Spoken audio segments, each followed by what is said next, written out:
Good morning. నేను రవిశంకర్ వెళ్ళ సమకాలీన అంశాలు, తెలుగు రాష్ట్రాల రాజకీయాలు, జాతీయ అంతర్జాతీయ పరిణామాలపై సమగ్ర విశ్లేషణ అందించే నమస్తే నాగేశ్వర్ కార్యక్రమానికి స్వాగతం. ప్రొఫెసర్ కె నాగేశ్వర్ గారు మనతో జాయిన్ అయ్యారు. నమస్తే నాగేశ్వర్ గారు. కాక్రోచ్ జనతా పార్టీ ఆధ్వర్యంలో ఇవాళ పార్లమెంటుకు జంజీలు మార్చ్ చేయబోతూ ఉన్నారు. ఇటీవల కాలంలో గతంలో ఎప్పుడూ లేనంతగా చూస్తే గనక జంజీల గురించి వింటూ ఉన్నాం సార్. అన్ని పార్టీల నోట కూడా జంజీల మాట వినిపిస్తోంది. ప్రధాని మోదీ సైతం జంజీల గురించి ప్రస్తావించారు కూడా.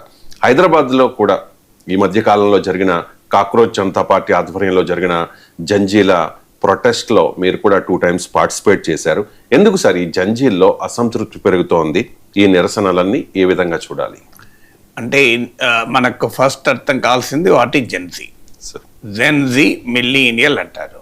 1981 నుంచి 1996 ఈ పీరియడ్లో పుట్టిన వాళ్ళను మిలీనియల్స్ అంటారు. 1981 to 1996. 1997 నుంచి 2012 మధ్య పుట్టిన వాళ్ళను జెన్జీ అంటారు. అంటే కరెక్ట్గా మీకు 2012 అంటే 15 years నుంచి 29 years మధ్య కాలంలో, అంటే కరెక్ట్గా ఎడ్యుకేషన్ పూర్తయి మీరు ఎడ్యుకేషన్ ఉద్యోగాలు వచ్చే వాళ్ళు గణనీయంగా ఈ సెక్షన్లో ఉంటారు. మీకు మొత్తం మన దేశంలో జెన్జీ పాపులేషన్ తీసుకుంటే నియర్లీ 30 crore ఉంటారు. 29.94 30 crore. ఇందులో కొంతమంది ఓటర్లు కాదు కానీ మిగతా వాళ్ళంతా ఓటర్లే. అందుకే రాజకీయ పార్టీలకు జెన్జీ అంటేనే గుండెలో రైళ్లు పరిగెడుతున్నాయి. తర్వాత మీకు ఈ మిలీనియల్ పాపులేషన్ ఒక 35 crore ఉంటారు. అంటే మీకు ఈ 2 సెక్షన్స్ జెన్జీ అండ్ మిలీనియల్ యూతే కలుపుకుంటే మీకు అట్లీస్ట్ 65 crore ఉంటారు. సో వీరు ప్రధానంగా మీకు ఒక మ్యాసివ్ సెక్షన్. సో ఈ సెక్షన్కు ఉండే స్వభావం ఏంటంటే వీరు డిజిటల్ సావి, ఎక్కువ మంది సోషల్ మీడియా ఫాలో అవుతారు. మీరు ఎక్కువ మంది రెగ్యులర్గా సోషల్ మీడియాలో యాక్టివ్గా ఉంటారు. ఇప్పుడు నా యూట్యూబ్ ఎనాలిటిక్స్ తీస్తే నాకు every month around 70 lakh to 1 crore views ఉంటాయి. కొన్నిసార్లు ఎలక్షన్స్ ఇట్లాంటి వారు ఇలాంటి ఉన్నప్పుడు 1 crore దాటుతుంది. ఇందులో ఎనాలిటిక్స్ చూస్తే 45 years లోపు వాళ్ళు, అంటే almost Gen Z, millennials and Gen Z కలిపితే నా దాంట్లో 75% ఉంటారు. నా ఎక్స్పీరియన్స్ ఏం చెప్తున్నా అంటే సోషల్ మీడియాలో ఎంత యాక్టివ్గా ఉంటారని. అందులో నాలాంటి వారు మాట్లాడేది కాస్త serious subjects, international, geopolitics, economics, ఇలాంటి టాపిక్స్, లెంతీ వీడియో. జెన్జీ అంటే జనరల్గా షార్ట్ ఫార్మ్ వీడియోలకు, షార్ట్ ఫార్మ్ కంటెంట్ అట్రాక్ట్ అవుతారు. నేను 1 hour 40 minutes మాట్లాడేవి కూడా ఉంటాయి. నా దాంట్లోనే మీకు Gen Z and millennials 71% exactly YouTube analytics ప్రకారం. అంటే ఇంత పెద్ద ఎత్తున డిజిటల్ కన్సంప్షన్ ఉన్నటువంటి సెక్షన్. అంటే ఒక అంశము చాలా వేగంగా జనులకు వెళ్ళిపోతుంది. నేను కాక్రోచ్ జనతా పార్టీ ప్రొటెస్ట్ ఒకటే పాల్గొన్నాను. రెండవ ప్రొటెస్ట్ కాక్రోచ్ జనతా పార్టీ కాదు, అది జనరల్ యూత్ ప్రొటెస్ట్. సోషల్ మీడియాలో నెట్వర్క్ అయి వారు నిన్న ఇందిరా పార్క్లో చూస్తే 1000 మంది వచ్చారు, మినిమం 1000 మంది. నేను చాలా ఆలస్యంగా పోయాను, నాకు వేరే సెమినార్ ఉంది. సో ఆడికి ఒక్కడికి పోయే వరకు కూడా 2 అయితే 2 వరకు కూడా more than 1000 people ఉన్నారు, చాలా యాక్టివ్గా ఉన్నారు. సో వాళ్ళు ఏ పార్టీకి సంబంధించిన వాళ్ళకి కాదు, వాళ్ళు ఏ రాజకీయ నాయకులు కూడా పిలవలేదు, ఓన్లీ నాలాంటి వాళ్ళని పిలిచారు. అంటే ఇంత సీరియస్గా ప్రొటెస్ట్లు ఎందుకు చేస్తున్నారో మనకు అర్థం కావాలి. అంటే అన్ని రాజకీయ పార్టీలు ఎందుకు కాన్సన్ట్రేట్ చేస్తున్నారు దానికి షీర్ నెంబర్స్. సో వారు ఇప్పుడు మీకు 35 + 30 65 crore అంటే మామూలు విషయం కాదు కదా. అందులో జెన్జీనే 30 crore, 29.94 crores. అంటే మీకు ఇందులో చాలా పెద్ద ఛాలెంజ్ ఏంటంటే వీళ్ళంతా ఎయిదర్ స్టూడెంట్స్ ఆర్ మీకు లేదంటే జస్ట్ ఎంట్రింగ్ జాబ్ మార్కెట్లోకి ఎంటర్ అవ్వాలి. ఇందులో స్టూడెంట్ పాపులేషన్ కూడా తీసుకుంటే మేల్స్లో I think around 41.7%, nearly 42% students ఈ జెన్జీలో, 38.4% ఫిమేల్స్లో స్టూడెంట్స్. అంటే నియర్లీ 40% స్టూడెంట్స్ ఉంటారు, 60% జాబ్ మార్కెట్లోకి ఎంటర్ అయినా ఎర్లీగా లేటెస్ట్గా ఎంట్రీ అయినా ఎంట్రీ కావాలని ఆస్పిరేషన్తో ఉన్న వాళ్ళు ఉంటారు. సో వీళ్ళ క్యారెక్టర్ జెన్జీ కాంపోజిషన్ మీకు చెప్పాను. సో వీరు 30 కోట్ల మంది ఉంటారు. ఇందులో నియర్లీ 40% స్టూడెంట్స్ అయితే 60% జాబ్ కోసం వెయిట్ చేస్తున్న వాళ్ళు లేదా జాబ్లో జస్ట్ చేరిన వాళ్ళు ఉంటారు. సో ఈ కాంపోజిషన్కున్న అనుభవం ఏంటి? ఇప్పుడు ఇందులో నేను ఇంతకుముందు చెప్పినట్లు మీకు జెన్జీలో మేల్స్లో 41.7% వారు దే ఆర్ స్టూడెంట్స్, ఉమెన్లో 38%, నియర్లీ 40% స్టూడెంట్స్. సో వీళ్ళ అనుభవం ఏంటి? ఇవాళ పెద్ద ఎత్తున పేపర్ లీక్స్, అసలు ఎగ్జామినేషన్ శాంక్టిటీ లేదు, తాము చదువు పూర్తయ్యే సమయానికి తమకు జాబ్ ఉంది అనే ధైర్యం కేవలం కొద్ది మందికే. టాప్ ఇంజనీరింగ్ కాలేజెస్లో చదువుకున్న వారికే సెకండ్ ఇయర్ థర్డ్ ఇయర్లోనే వారికి ప్లేస్మెంట్లు వస్తాయి. వాళ్ళు హాయిగా ప్లేస్మెంట్ ఆర్డర్ పట్టుకొని మిగతా ఫోర్త్ ఇయర్ కంప్లీట్ చేస్తారు. కానీ ఈ లగ్జరీ చాలా కొద్ది మందికి మాత్రమే. సో వారు ఎడ్యుకేషన్లో వాళ్ళు కనీసం ఇప్పుడు 15 ఏళ్ళ వరకు మీకు జాబ్ గురించి ఆలోచన కూడా ఉండదు కదా. 15 ఏళ్ళ తర్వాత నీకు ఒక్కసారి ఎంటర్ అవుతుంది. 15 ఏళ్ళ తర్వాత నువ్వు ఇంటర్మీడియట్లో చేరడంతో ఎంపీసా బైపీసా అని మొదలవుతుంది. ఇవాళ ఒక నీట్లో సీట్ రావాలన్నా మామూలు విషయం కాదు, జేఈలో సీట్ రావాలన్నా మామూలు విషయం కాదు. భయంకరమైన పోటీ. ఆ పోటీలో కష్టపడి పడాలంటే లక్షల రూపాయల ఫీజులు, అంత చేసి ఎగ్జామ్ రాస్తే పేపర్ లీకు. ఈ అన్సర్టనిటీ ఆఫ్ ఫ్యూచర్ అనేది ఇవాళ జెన్జీని వేధిస్తోంది. పైగా మీకు పోనీ గ్రాడ్యుయేషన్ అయ్యాకైనా వీరికి ఎంప్లాయ్మెంట్ దొరుకుతుందా అంటే అది సమస్య. ఇప్పుడు మీకు latest periodic labour force survey data చెప్తున్నాను నేను. అన్ఎంప్లాయ్మెంట్, గ్రాడ్యుయేట్ అన్ఎంప్లాయ్మెంట్, ఎందుకంటే ఇప్పుడు ఇందులో జెన్జీ ప్రొటెస్ట్లో పాల్గొంటున్న వాళ్ళంతా చదువుకున్న వాళ్ళు, మంచి బాగా చదువుకున్న అమ్మాయిలు అబ్బాయిలు, ఈవెన్ గర్ల్స్ కూడా చాలా యాక్టివ్గా పాల్గొంటున్నారు. వీళ్ళంతా కూడా వెల్ ఎడ్యుకేటెడ్. వాళ్ళ నినాదాలు ఇచ్చే తీరు కానీ, వాళ్ళ ప్లే కార్డ్స్ చూసినా, వాళ్ళు మాట్లాడేది చూసినా, దే ఆర్ ఆల్ కనీసం గ్రాడ్యుయేషన్ అని ఉంటుంది. కానీ మన దేశంలో గ్రాడ్యుయేట్ అన్ఎంప్లాయ్మెంట్ చాలా ఎక్కువైపోయింది. ఇప్పుడు మీకు జనరల్ అన్ఎంప్లాయ్మెంట్ 15% ఉంటే గ్రాడ్యుయేట్ అన్ఎంప్లాయ్మెంట్ మీకు లేటెస్ట్ డేటా ప్రకారం మేల్స్లో అయితే 29%, ఫిమేల్స్లో అయితే మీకు 37%, 36.9%. అంటే మీకు గ్రాడ్యుయేట్స్ మగవాళ్ళలో అయితే గ్రాడ్యుయేట్ అయిన వాళ్ళలో 29% నిరుద్యోగులే, 29%. ఉమెన్లో 37, nearly 37 to be precise, 36.9% graduates అన్ఎంప్లాయిడే. అంటే నీకు డిగ్రీ చేతిలో ఉంది కానీ జాబ్ లేదు. సో ఇది ఒక transition from class room to work place. So ఒక చదువుకునే టైంలో ఏం ఆలోచిస్తావు? ఆ చదువు పూర్తవడంతో ఒక మంచి ఉద్యోగాలు వస్తావు, ఒక మంచి శాలరీ ఉంటుంది, జీవితం స్థిరపడతాం, తల్లిదండ్రులను చూసుకుంటాం. ఇలా కలలు కంటున్న యూత్కు జాబ్ మార్కెట్ వెక్కిరిస్తోంది. జాబ్ మార్కెట్ వెక్కిరించడంతో జెన్జీ ధిక్కరిస్తుంది. మన వాళ్ళు చెప్పే ఉపన్యాసాలు, కహానీలు, పెట్టుబడులు వస్తున్నాయి, ఉద్యోగాలు వస్తున్నాయి అంటే people are not, gen Z is not convinced. అక్కడ కనబడతలేదు, వాళ్ళకి అనుభవంలో కనబడడం లేదు. సో అందువల్ల మీకు పెట్టుబడులు వస్తున్నాయి కావచ్చు, కాదనట్లేదు. కానీ లక్షల వేల కోట్ల పెట్టుబడులు, 10ల కొద్ది ఉద్యోగాలు వస్తున్నాయి. అందులో ఆర్టిఫిషియల్ ఇంటెలిజెన్స్ అసలు ఉద్యోగాలను చాలా లో లెవెల్, మీడియం లెవెల్ ఉద్యోగాలు కొట్టిపడేస్తుంది. మీకు హైలీ స్కిల్, హైలీ టాలెంటెడ్ ఉద్యోగాలు మాత్రమే అవైలబుల్గా ఉన్నాయి. మన ఎడ్యుకేషన్ సిస్టమ్ ఏమో చాలా అధ్వాన్నంగా ఉంది. ఇవాళ ఇంజనీరింగ్ ఎడ్యుకేషన్ అయితే తీసుకుంటే 90% ఆఫ్ ది ఇంజనీరింగ్ స్టూడెంట్స్ అసలు మీకు క్వాలిటీ ఈజ్ క్వశ్చనబుల్.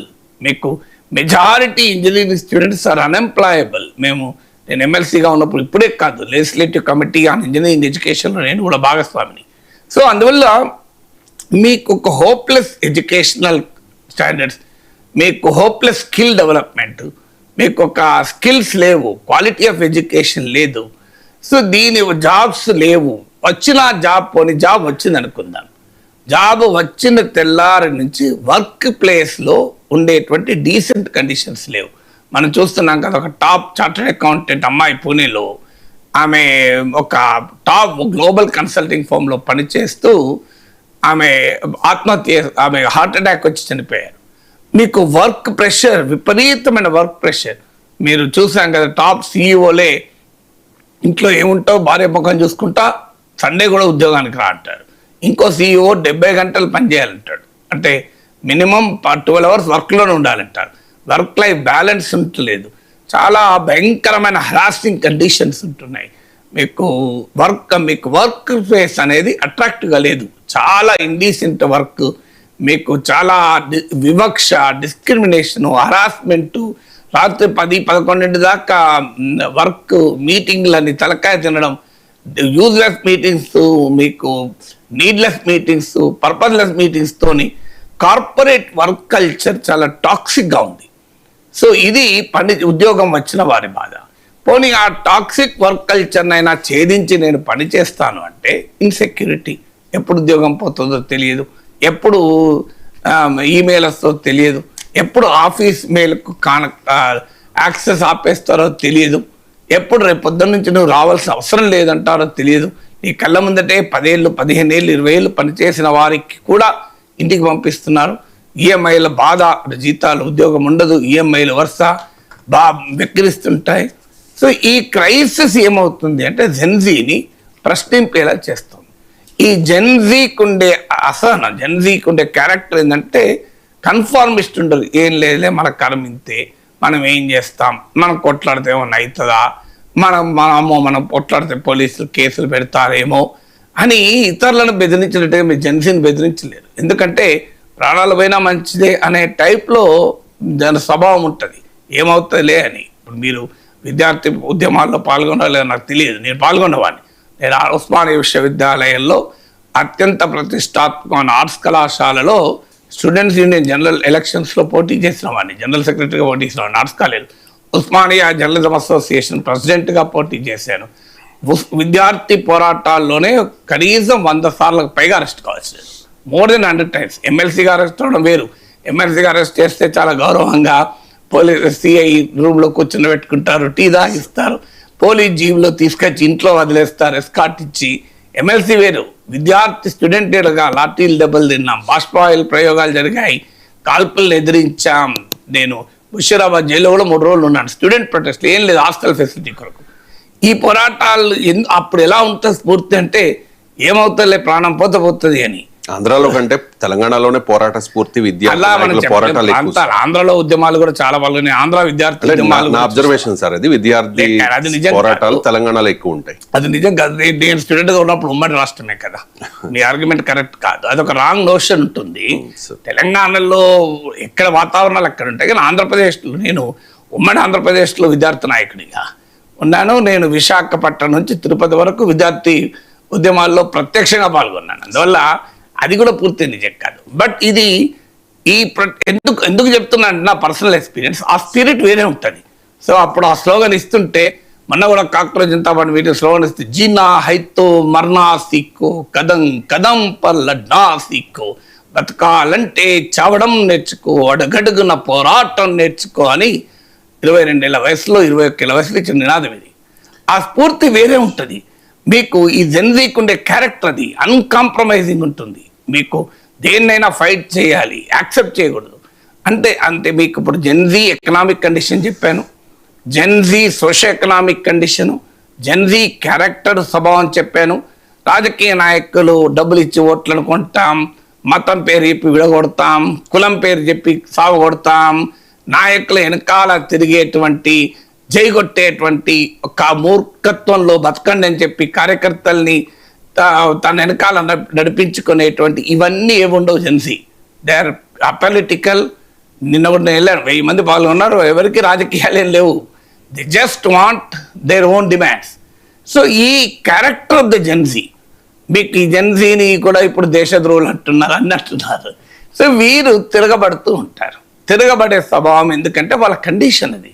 వాళ్ళు ఒక transition from education to the decent work అనేది ఇవాళ డ్రీమ్గా ఉంటుంది. ఆ డ్రీమ్ షాటర్ అవుతుంది ఇవాళ. Decent class room to decent work కావాలంటే నీ చదువుకు విలువ ఉండాలి, నీ నైపుణ్యానికి గుర్తింపు ఉండాలి. సో చదువులో ప్రమాణాలు ఉండాలి, నైపుణ్యంలో ప్రమాణాలు ఉండాలి, మీకు జాబ్లో చేరితే ఒక ఆనందంగా జాబ్ చేయగలిగేటువంటి పరిస్థితి ఉండాలి, అది ఒక స్టెబిలిటీ ఉండాలి, ఒక సెక్యూరిటీ ఉండాలి. జీవితం అంటే ఒక అప్వర్డ్ సోషల్ మొబిలిటీ ఉండాలి. నేను ఇవాళ ఈ స్థాయిలో ఉన్నాను, కష్టపడితే 3 ఏళ్ళ తర్వాత ఇట్లుంటాను, 5 ఏళ్ళ తర్వాత. ఇది ఒక స్మాల్ సెక్షన్ ఆఫ్ జెన్సీకే ఈ అవకాశాలు ఉన్నాయి. లేవని అంటలేను, నేనేం నిరాశావాదాన్ని ప్రమోట్ చేయడం లేదు. ఖచ్చితంగా ఒక స్మాల్ సెక్షన్కు ఇది ఉంది, ఈ అవకాశాలు. But they are only islands.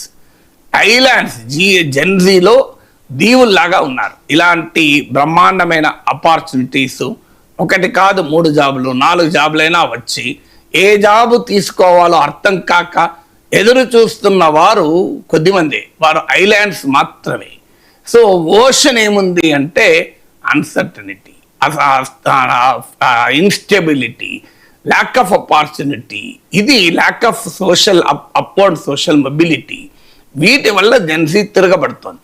ఆ రాజకీయ నాయకత్వం జెన్జీ ప్రొటెస్ట్లకు ఉన్న రూట్స్ అర్థం చేసుకోకుండా మా సాంప్రదాయ పద్ధతుల్లో మేము వీళ్ళని కూడా లాఠీలతో, తూటాలతో, బెత్తాలతో, నిర్బంధాలతో, అసత్య ప్రచారాలతో వీరిని అణచివేస్తాం అనుకుంటే, అవమానిస్తూ అణచివేస్తాం.